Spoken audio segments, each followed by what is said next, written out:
Good afternoon, everybody. Troy Good coming to you again from Western Kentucky. For early January, we've had a beautiful day today. It's been in the mid-50s. We was able to get the horses out and do some things we hadn't done in several weeks and just enjoy God's glory today.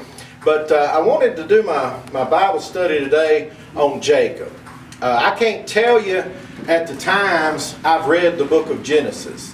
I can't tell you at the times I've been an active participant in a Bible study where we studied the book of Genesis. And I sometimes feel a little bit guilty on my take about Jacob and his family, his mother Rebekah, his father Isaac, and his brother Esau, mainly about the way that they treat each other.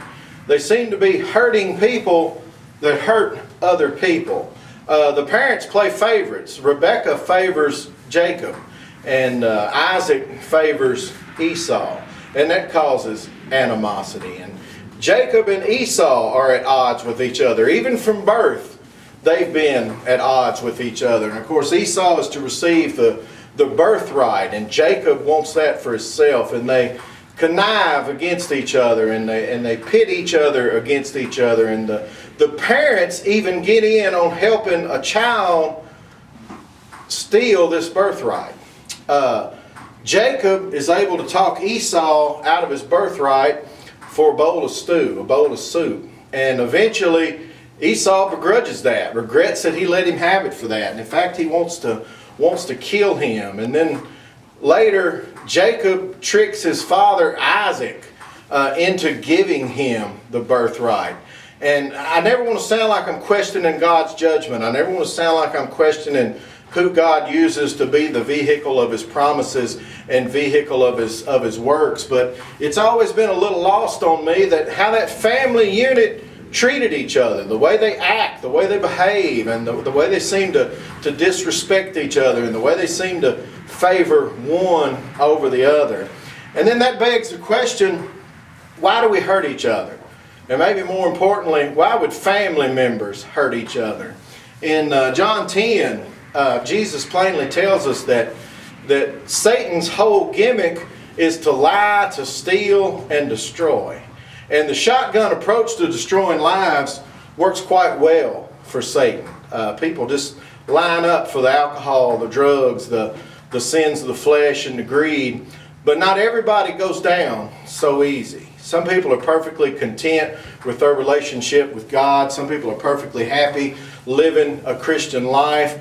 And Satan really doesn't want to see a Christian going around happy, does he? Because when a Christian goes around happy, what might he do then? Share Jesus with others. So the way that Satan sometimes goes about hurting us, sometimes the way Satan goes about destroying our witness, is to have someone else hurt us. And we see that in the story of Jacob. And Jacob didn't seem to learn his lesson about playing favorites. He had a child that he favored over all the others, and that was Joseph. And the jealousy that Joseph's brothers felt caused them to eventually sell Joseph into slavery down in Egypt. Of course, cream rises when Joseph gets to Egypt. He becomes in charge of things, and there's a drought in the land, and Joseph's brothers have to come to him. And Joseph doesn't approach them like many of us would. Many of us would turn them away. Many of us would see that as an opportunity to be spiteful. Many of us would see that as an opportunity to get even. But Joseph doesn't do that. Joseph accepts his brothers and helps his brothers. And in Genesis 50:20, I believe, Joseph goes on to say, this thing that you did it because you're evil. But God wouldn't let it stand. God wouldn't let it stand. God turned it around. And God's doing those type of things in our lives all the time. When we think people have hurt us, it can still be for the glory of God. When we think people have turned against us, that's the time to turn closer to God.